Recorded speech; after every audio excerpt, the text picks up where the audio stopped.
I'm Buck WSR Weezer, putting the do-it-yourself, and I was invited by my friend Anthony to come out and take a peek at his John Deere 140. And this is from 1971, making this baby 50 years old. Pretty cool tractor. Were you around in 1971? I was. Okay. So was I, but I was barely. 5 years old. Yeah. All right. Yeah. Well, it's great, and the that cab for over top of it is awesome too, for you know, working in the winter and blowing snow. And you've got two attachments, right? Yep. There's a snow blower undercover at the time. You got the wheel weights. That's pretty cool.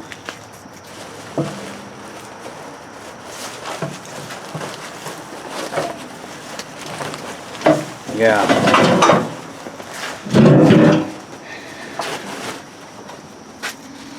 That's great. Yeah, it's amazing. So when was the last time you used this to blow snow? About a year and a half ago. Yeah, so it hasn't run in a while, right? And No. that's our main job, was to get this started. And you've got the cutting deck over here. Yes. That's pretty big. It's about 5 feet wide. Yeah. It's at least 4. I think there's 2 blades on it. Yeah, okay, yeah. And it's solid, in good shape too. Not rusted out. But our main job today was to get it running. And actually, the truth is, we were here a week ago and we were starting to diagnose this. And what had happened is, adding fuel to the gas tank, we found it just pouring out the front of the carburetor. So through the air cleaner. So we've already taken the carburetor off, and I've got some footage that you can check out of rebuilding that carburetor. The brass float inside the carburetor bowl had deteriorated and was filled with fuel, so obviously it wasn't floating. And I think we got that resolved, and now our job is to put that carburetor back up there and see if we can get it running. Well, I'm sitting here at my desk with this carburetor from the Kohler K321 engine from 1971, 50 years old. And yeah, discovered very quickly why the fuel was just spilling out the carburetor. Here's our brass float. You hear that? Well, if you can't hear it, I'll tell you. It's got a hole in it somewhere, and it's filled with gas. So yeah, if it's not airtight, it's going to fill with gas, and then the float won't float. And if it doesn't float, it won't cut off the flow of fuel into the carburetor bowl, and hence the fuel is running out the front of the carburetor. Well, it's nice to know, as I'm looking online, that I can order another one of these, and I can order the carburetor rebuild kit pretty inexpensively.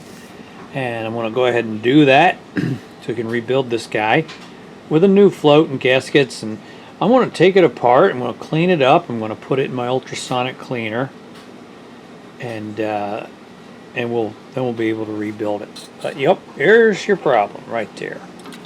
It's filled with fuel. The float won't float, so we're going to fix it.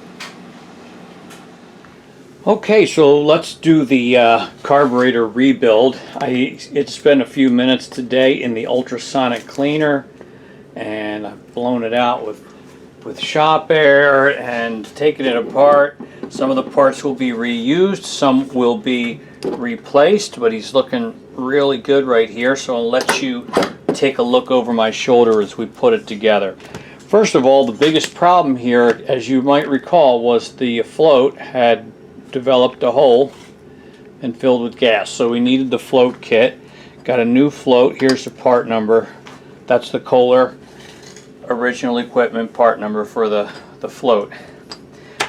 Then we have the rebuild kit, and that also I bought Kohler original equipment, and there's the part number for that. And I'm going to use pretty much everything in this kit with the exception of this seat for the needle, and that's simply because I couldn't get the original one out. Can't get a socket on there. Maybe there's a thin wall socket you could use to take that out.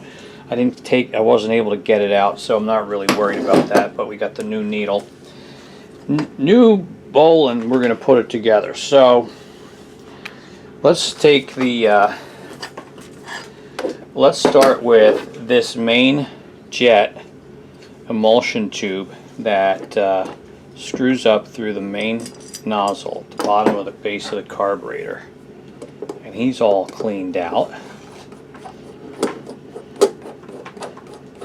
And just screw it in as far as it'll go with a slotted screwdriver and tighten it just a little bit snug. Don't have to go nuts with it. Then through the top down into that emulsion tube goes this long main jet needle. It's got a spring at the top,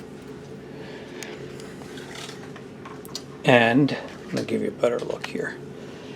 So he is going to go straight down in there.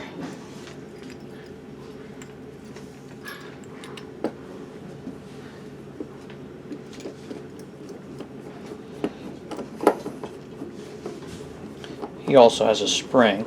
I'm going to take it down as pretty much as far as I can go. And it's pretty convenient to have the main jet adjustment on the top of the carburetor. It's usually easy to get to. And I'm just going to back it off a little bit.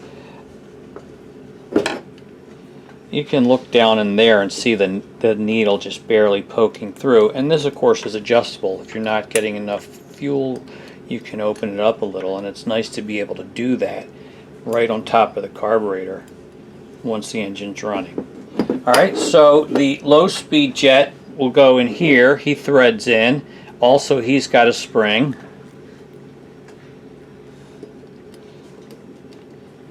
And we're just going to take him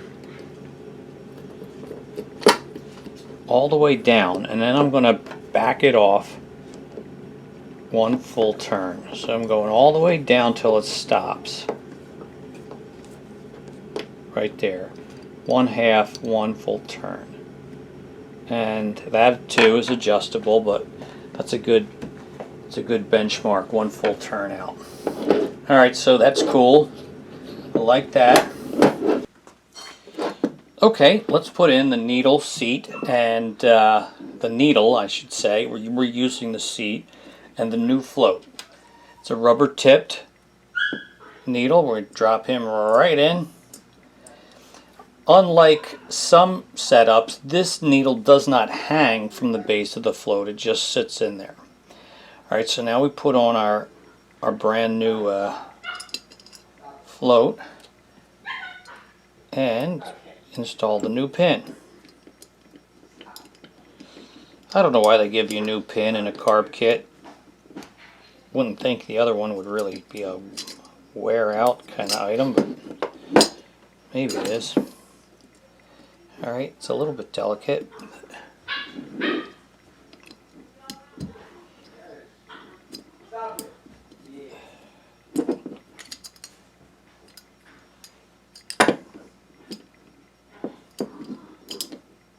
There we go. Now he's in. Alright, and then you hold it up and make sure it's level. Want that float to sit nice and level, and that's pretty good. I can go with that. Okay. Oh, pin's coming out.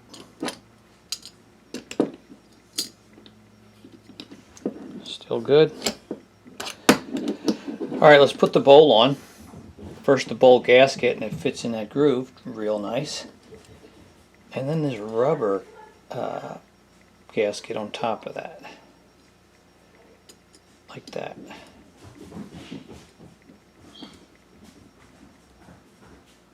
That's pretty good. Here's our bowl, nice and clean. Sit there. And we reused the bowl nut. I lost the washer. It had a metal washer. I don't know if this is it. The new kit has a fiber washer, and that's just going to have to be good enough, I guess.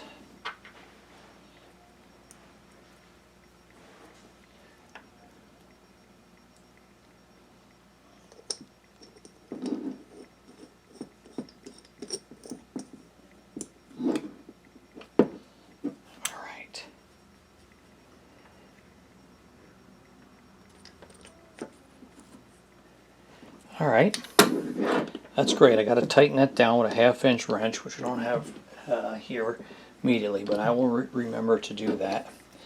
And that's pretty much all we have to do here.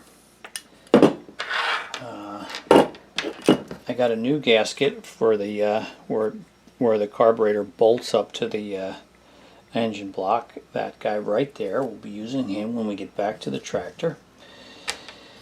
I didn't get the new gasket for the air cleaner, so I just left the old one on, and hopefully that'll be okay. That'll be okay to reuse. Got these screws that hold on the air cleaner assembly, and I'm just going to temporarily put them in here.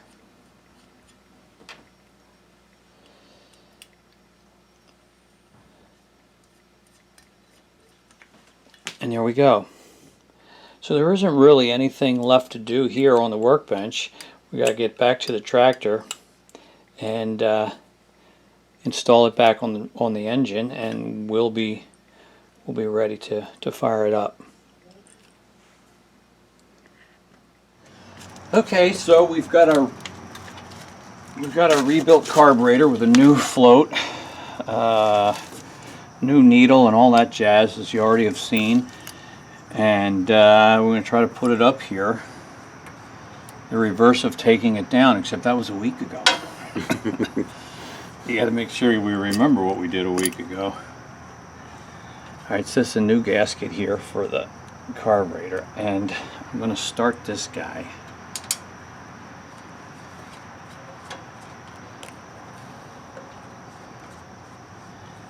And I'm going to hold off on that guy till we have it in place. Here's our choke lever here and our choke wire. I don't remember which hole it was in. I'm going to say it was in this guy.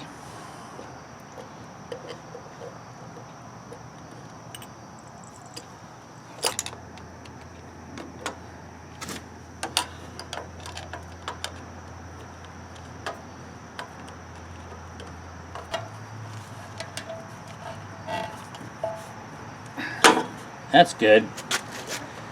That felt pretty tight. Now, let me make sure the choke's working.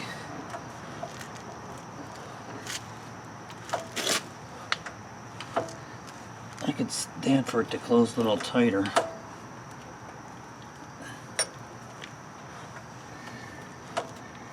It's almost all the way closed. I might be able to adjust this bracket right here to take it down a little bit.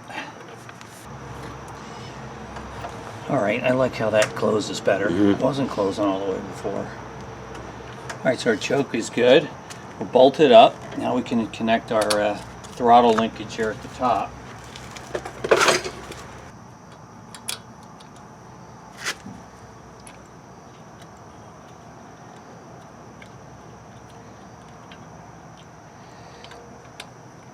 I don't want to drop this. I know, that's a there it goes.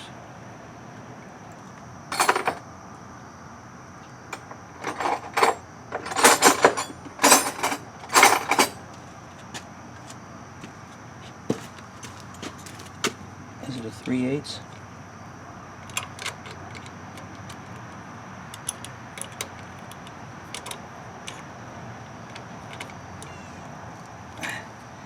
Yeah, Yeah. Okay, so that's moving as it should. Okay, so we put new fuel lines here coming from the carburetor, and that guy goes up there, and then we got to put a filter in the middle somewhere. I need a 1/4 inch driver. You know, it was really tight before. It came through here and over to here. I kind of want to just give it a little bit more space because it was just so tight. You know, something like that.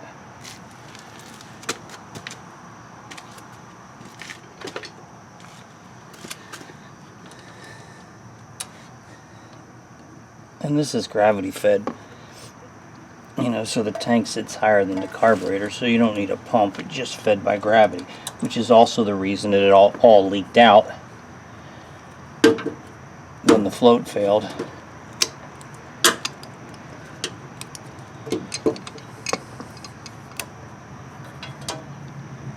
Alright, so I'm going to connect it here, and then we'll cut it right in the middle and insert the filter.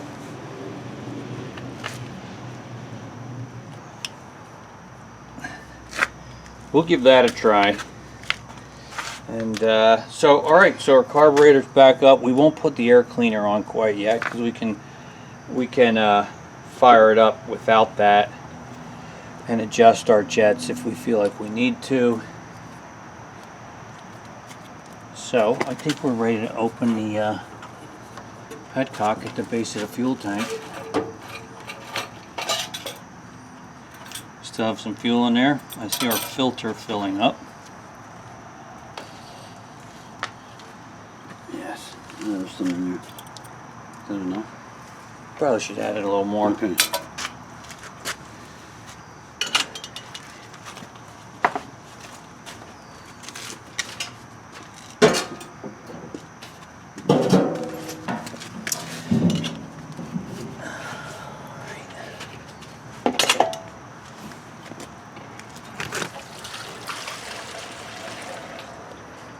I think that's good. Yeah, it probably is. Doesn't take much. Alright. Let's give it a go. Put the choke. Choke on. And you want it on slow? No, give it some, move it up maybe halfway. Halfway? Yeah.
Yeah, that sounds pretty good. It was running pretty good at low idle. Also, when we gave it some more gas, I opened both of the jets, low speed jet and the main jet, just a little bit.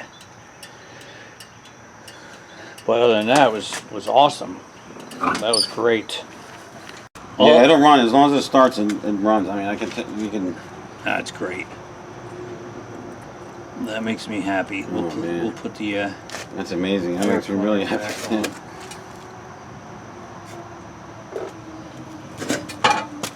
Yeah, I don't think it's the right filter, but it's better than nothing for the time being. Yeah. And you know, it's never a bad idea since you do have the petcock valve at the base of the tank. You just, you know, turn it off when you're done. Oh, that's a good idea. I mean, you know, this should not leak. The float should rise and cut off the flow of fuel. So is it true if it sits, that's when it messes up the carburetor? If it sits and you don't run it? So that would help to shut that off then. I'm gonna run it, but I'm saying, is that true?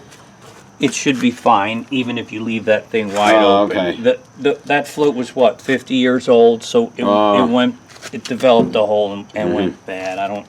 It just was sitting in there so long. But and then if you go months and months without using it, the fuel, these days. Oh, it's different? With ethanol in it and stuff, tends to gel up and clog your carburetor. That can happen, But if you started at least monthly. Oh yeah, I definitely use it because I gotta haul a lot. Like there's a big tree in the back that's too heavy for the little one in the dump. So you said you have the dump cart too. Oh yeah, you should see it, man. It's crazy looking. Yeah, it works really well. So is it true landscapers? So you would know this. Because everyone says different things. That you should put 93 octane in all your lawn equipment. Because it cleans out your... Or do you use 87 in yours? I just buy basic... The cheap stuff? Yeah. Okay. It doesn't matter, right? 93 is not good probably, right? Because that's for a high-performance car or something like that. I don't think it's necessary. It's not necessary. Okay. I don't think it hurts, but you're just paying more. And yeah. I don't think there's any real advantage to that. Okay. Not for a garden tractor, right? Okay. Or lawnmower, no. All right. Can you grab that air filter? Yep. Over there. Yep, happy sound, wasn't it? Wow. Oh man, that's really it started right up. Yeah, it did. They don't make them like this anymore.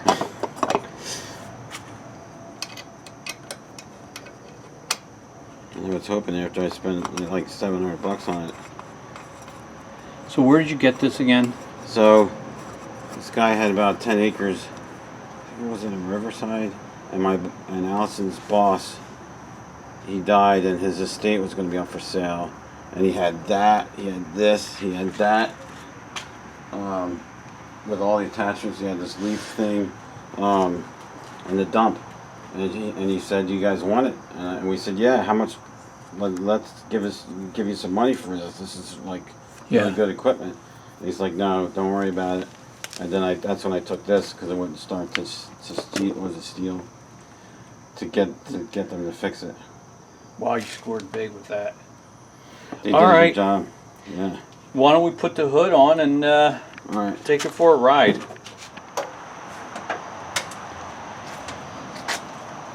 I'd put the choke on, and then as soon as it starts, move the choke off. The choke down. Okay. Yeah.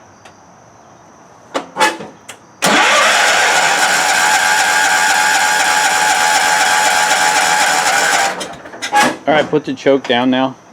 Might not need it. Turn off the choke. Try it again.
There's a dump cart. You said that's original to the tractor as well? It is. Same vintage? It is, yeah. That's a nice setup. Very, very nice. All right, well, thanks for joining us on this video today. Checking out Anthony's 1971 John Deere 140. Rebuilding the carburetor, installing a new float, and it fired right up. That was so satisfying. Have a great day, everybody, and I will see you on the next video.